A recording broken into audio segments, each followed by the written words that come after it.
आजकल आप खबरों में अक्सर ये सुनते होंगे कि कैबिनेट मंत्री देवेंद्र बबली का सरपंचों ने विरोध किया। कभी मंत्री जी के करनाल में तो कभी सोनीपत, कभी जींद, कभी हिसार तो कभी फतेहाबाद में विरोध हुआ। क्या है पूरा मामला, क्यों हो रहा है जगह जगह मंत्री देवेंद्र बबली का विरोध? चलिए आज के इस वीडियो में हम आपको विस्तार से समझाते हैं। नमस्कार, मैं हूं आशीष कुमार झा और आप देखना शुरू कर चुके हैं हरियाणा तक। दरअसल मंत्री देवेंद्र बबली इन दिनों जहां भी जा रहे हैं वहां उनका विरोध हो रहा है।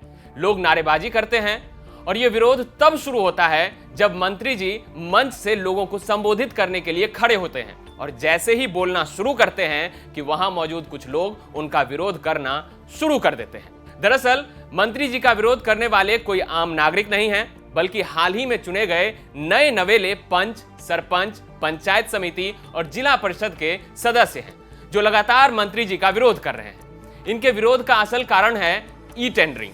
अब आप ये सोच रहे होंगे कि आखिर ये ई टेंडरिंग क्या बला है, तो चलिए आज हम आपको ई टेंडरिंग भी समझा देते हैं। दरअसल हरियाणा सरकार ने गांव में विकास की रफ्तार को गति देने के लिए, या यूं कहें कि ट्रांसपेरेंसी के लिए, एक नई योजना बनाई है जिसके तहत गांव में विकास कार्य करवाने के लिए सरपंचों के हाथ में 20 लाख रुपए की पावर होती थी, जिसे घटा दिया गया है और यह रकम महज 2 लाख कर दी गई है।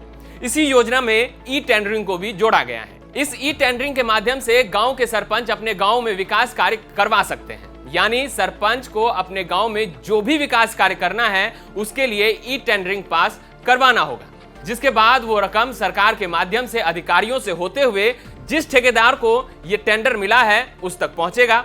इस पूरी प्रक्रिया में सरपंचों का किरदार महज निगरानी की रहेगी कि ठेकेदार उस विकास कार्य को ठीक से करवा रहा है या नहीं। ये सरपंचों की निगरानी में होगी।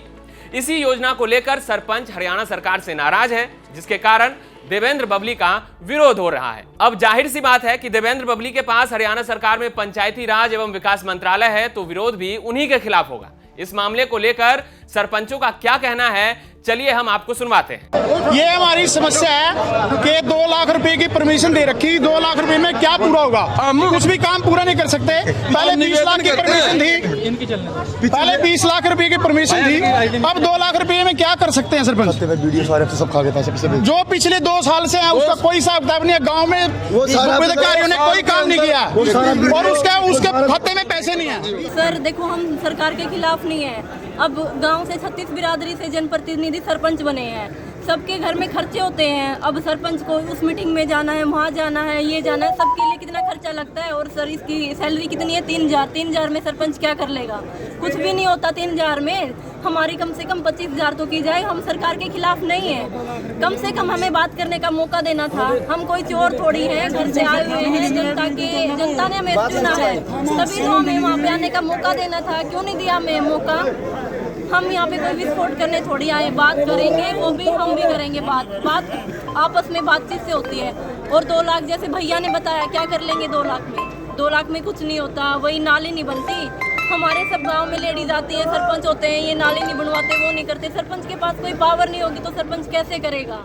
ये तो रही सरपंचों की बात, जो सरकार की इस नीति का पुरजोर विरोध कर रहे हैं। लेकिन इस मसले पर मंत्री देवेंद्र बबली का कहना है कि जो ईमानदार लोग हैं वो इस योजना का विरोध नहीं कर रहे हैं, बल्कि ये विरोध करने वाले वो लोग हैं जिन्हें अब पैसे खाने को नहीं मिलेंगे। सुनिए उन्होंने और क्या कहा। जो ये अभी पिछले कोने पर आप लोग देख रहे थे, खड़ा होकर आवाज लगा रहे थे, ये मुझे लगता नहीं था कि ये प्रतिनिधि ने जिसने शपथ ली होगी वो इस प्रकार का व्यवहार नहीं कर सकता। अगर उसके कुछ ग्रीवेंसेज हैं या माइक लगा होता, संवाद प्रोग्राम था, अपने सुझाव यहाँ कर दे सकता था। वो लोग थे जो एक खुला करप्शन का एक पूरा, जिसको कहते हैं पुराने जमाने से परंपरा चली आ रही थी, वो उसी को कह रहे कि इसको इम्प्लीमेंट रहने दो, इसमें बदलाव ना करो। उनका कहना है सर 20 लाख पहले मिलती थी मतलब सरपंचों को कि उतना काम करवा सकते हैं, अब 2 लाख तक की बात आ गई है, उसमें क्या स्पष्टीकरण है? इनको ये कहीं गुमराह है। अगर गांव के अंदर एक कम्युनिटी सेंटर 5 करोड़ रुपए का बन रहा है, वो 5 करोड़ का भी सरपंच का अधिकार है। सरपंच 2 लाख या 20 लाख तक बाउंडेड नहीं है। उस गांव के अंदर अगर सरकार 5 करोड़ रुपए खर्चती है, 10 करोड़ खर्चती है, 2 करोड़ खर्चती है, जो भी जितने भी करोड़ रुपए खर्च होंगे वो सरपंच और पंचायत के माध्यम से ही खर्च होंगे। जो मैनुअल काम गांव लेवल पे जाता था, जिसका पैसा खुर्द बुर्द होता था, उसको रोकने के लिए जो ई टेंडरिंग प्रोसेस से हम काम करना चाहते हैं, ब्लॉक लेवल पे हमारा जो इंजीनियरिंग विंग हुआ हमारे एडमिनिस्ट्रेशन जो अधिकारी हैं, हमारे बीडीपीओ हैं, हमारे ब्लॉक लेवल पर एसडीओ है, हमारा जेई है, इनके सहायक के रूप में ग्राम सचिव है। हमने कमेटी बनाकर सरपंच को उसका प्रधान बनाकर एसडीओ जेई उसका एस्टिमेट बना के उसको पास करवाने का काम, ताकि चेक पॉइंट रहे। एक्सीडेंट से पास होकर आने के बाद वो काम कराने की ताकत हमारी पंचायतों के पास ही रहेगी। मंत्री जी ने भले ही लोगों को यह समझाने की कोशिश की इस योजना के आने से ट्रांसपेरेंसी आएगी, विकास कार्य आसानी से और जल्दी होगा, लेकिन सरपंचों की ओर से किया जा रहा विरोध अभी थमने का नाम नहीं ले रहा है।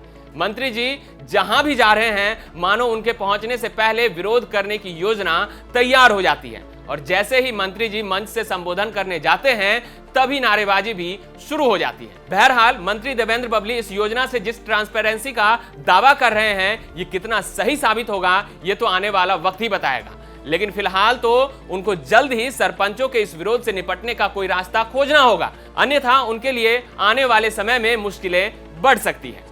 हरियाणा तक में अभी के लिए बस इतना ही।